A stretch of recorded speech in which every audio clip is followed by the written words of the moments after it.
Cambiamo argomento. Quanto pesa sulle pensioni la nuova legge di stabilità targata Letta? A calcolarlo sono stati i sindacati dei pensionati del Veneto, che parlano di una perdita di 600 euro a persona nei prossimi 3 anni.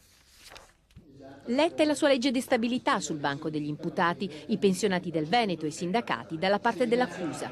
Nessuna equità, nessuna giustizia in quel disegno, dicono. Si pesca sempre dalle stesse tasche, in linea con la riforma Fornero, e l'obiettivo è fare cassa, come sempre. Sono sul piede di guerra, pronti a manifestare, a coinvolgere i parlamentari eletti in regione e i pensionati, che si sono anche messi a fare i conti.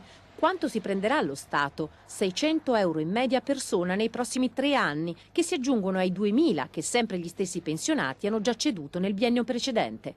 La nuova legge di stabilità, quanti veneti va a colpire? Colpirà nel triennio 400.000 veneti per una bellezza di 140 milioni di euro nel triennio. Questo è il valore che i pensionati veneti lasceranno sul piatto, ancora una volta. Se andassero ad aiutare, che so, l'occupazione, i giovani e compagnia bella, ci andrebbe anche bene probabilmente, ma non vanno là, questa è la tragedia vera, vanno a far cassa.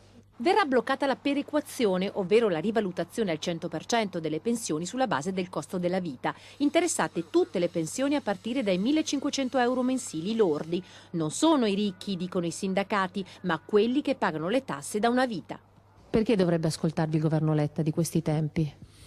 Non vengono toccate le rendite sia immobiliari che immobiliari e non interviene in casa propria.